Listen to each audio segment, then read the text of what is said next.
If you want to do pigeon pose,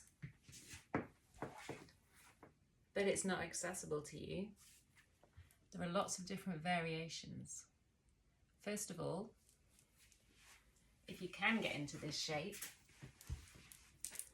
but your hip is dropping off to the side, you can get a block. If you don't have a block, you can get some books, and that will keep your hip from dropping. If you can do this shape but you can't get down to the floor, you can put blocks in front of you and you can stack them as high as you want. If you don't have blocks, you can use cushions or pillows or anything you can get your hands on, and you can make them as high as you need them.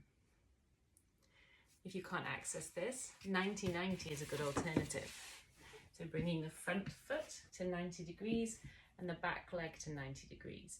And then trying to sit up tall. If you can, you're trying to pull yourself towards that front foot, going as far as you can, pushing your heart towards the foot. Just show you on the other side. So the front leg parallel with the front of the mat, and the back leg with the side of the mat. So you have two 90-degree angles, roughly. Turn to face the front foot, sit up tall, and then you start to lean towards that foot. And if you can reach it, you can hold on and maybe start to lower yourself down towards that foot. If this still isn't accessible to you, you can try, I have many options, double pigeon. So in double pigeon, you sit like this and you're going to put the opposite foot onto that knee. So if you're up here, again, grab a block or something just to rest on top of the bottom leg, and then you can hold this position. If you can get a bit lower, you can change the block. And maybe at some point in the future, you'll remove the block. If you're happy here, you can fold forwards, little by little. On the other side, so the front leg is straight out in front of you in a straight line. Opposite foot comes onto the opposite knee. And then you can use something to support that leg if you find it's really high up in the air. If that's too high, lower it down, use a cushion or a book or anything, maybe coming all the way down to the bottom. And then again, if you're comfortable here in time, maybe you can start to lean forwards. And your legs are directly on top of each other. Your legs are not crossed, they're directly on top of each other. Okay? And one of the most popular ones, I would imagine, is a reclined figure four. You're going to lie down on your back with your feet, flat on the floor. Knees roughly hip distance apart, and just tilt your pelvis so your lower back is fully in contact with the mat. You're going to take your top leg and cross your ankle over the opposite knee. Flex that foot if you want to. And then you just start to push that leg gently away from you. And you're not forcing anything here, you're just allowing yourself to soften. So once you're here, you're going to come back to your breath. Inhaling, and as you exhale, you maybe move a little bit deeper. If you're comfortable here, you can raise that leg off the floor. Maybe hold it without your hands. Or you can take one hand through the center and one hand around the back of your leg. If you find your head is lifting up like this, then go back a notch. Your head and neck should be fully supported on the earth. Other side. So again, just checking, tilting your pelvis slightly so the whole of your lower back is in contact with the mat. And across your ankle over your knee. Take one hand to your thigh and just gently guide it away from you. Flex this foot.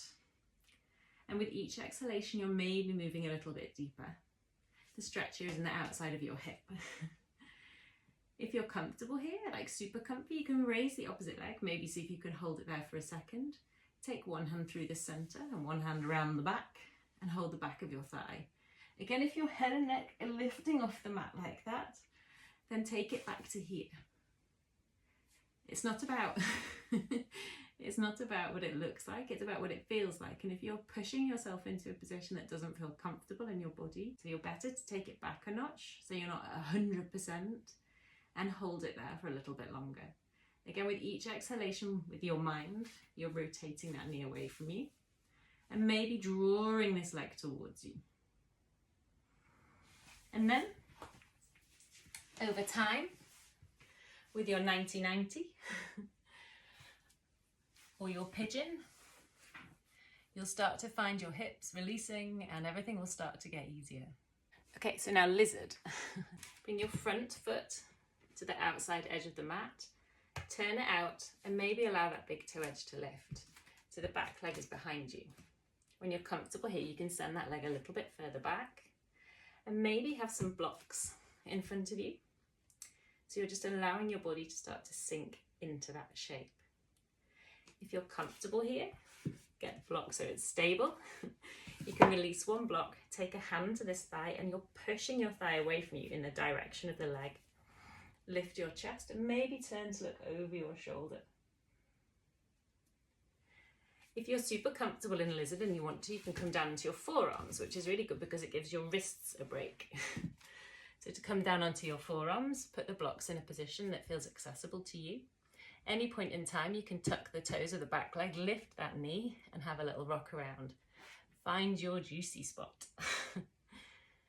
And then you're going to hold here and again come back to your breath. If it's too much, take it back a notch.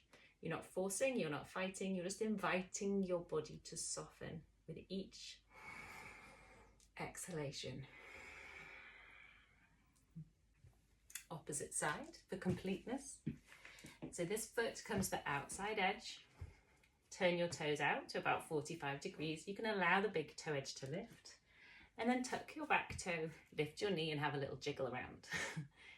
If you're happy here and you want to, you can release one hand, take it to your thigh, push your thigh away from you, lift your chest and turn to look over your shoulder. And always breathe. Inhale through your nose.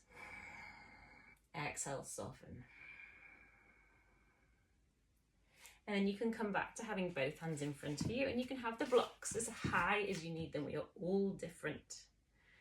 If you're really comfy here and you want to, you can come down onto your forearms. Again, choosing a position of the blocks that works for you.